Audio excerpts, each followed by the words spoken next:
Hey, പേടി anxiety ഒക്കെ നിങ്ങൾ ഒരുപാട് ബുദ്ധിമുട്ടിക്കാറുണ്ടോ?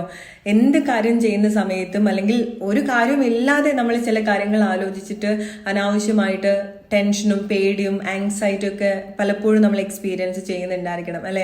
ചില ആളുകൾക്ക് അത് അവരുടെ കൺട്രോൾ നിൽക്കുന്ന ഒരു കാര്യമായിക്കൊള്ളണമെന്നില്ല. അവരെന്ത് കാര്യങ്ങൾ ചെയ്യുന്ന സമയത്തും അവരെ കൺട്രോൾ ചെയ്യുന്നത് ഇതുപോലെ അവരുടെ പേടിയും ആങ്സൈറ്റിയും ആയിരിക്കും. സോ നിങ്ങൾ ഇതുപോലെ നിങ്ങളുടെ പേടി, നിങ്ങളുടെ ആങ്സൈറ്റി കൊണ്ട് ഒരുപാട് ബുദ്ധിമുട്ട് അനുഭവിക്കുന്ന ആളുകളാണെന്നുണ്ടെങ്കിൽ അത് നിഷ്പ്രയാസം നിങ്ങൾക്ക് ചേഞ്ച് ചെയ്യാൻ സാധിക്കുന്ന വളരെ പവർഫുൾ ആയിട്ടുള്ള ഒരു സെൽഫ് ടോക്ക് അല്ലെങ്കിൽ അഫർമേഷൻ ആണ് ഇന്ന് ഞാൻ നിങ്ങളടുത്ത് ഷെയർ ചെയ്യുന്നത്. സോ എപ്പോഴൊക്കെ നിങ്ങൾക്ക് ഇതുപോലെ പേടി, ആങ്സൈറ്റി നിങ്ങൾക്ക് ഒരുപാട് ബുദ്ധിമുട്ടായിട്ടുള്ള രീതിയിൽ വരുന്നു, നിങ്ങളത് ഒരുപാട് കൺട്രോൾ ചെയ്യുന്നു എന്ന് തോന്നുന്ന ഒരു മൊമെന്റിൽ വളരെ സ്ട്രോങ് ആയിട്ട് നിങ്ങൾ ഈ വാക്കുകൾ നിങ്ങളോട് തന്നെ പറയാ.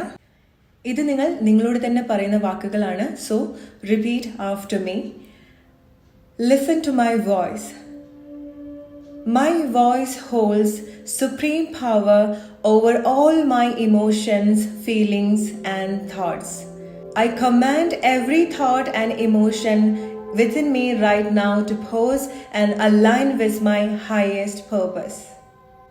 എൻ്റെ ശബ്ദം കേൾക്കുക. എൻ്റെ ശബ്ദത്തിന് എൻ്റെ വികാരങ്ങളുടെയും ചിന്തകളുടെയും മേലെ പരമാധികാരമുണ്ട്. അത് നിയന്ത്രിക്കാനുള്ള ശക്തിയുണ്ട്.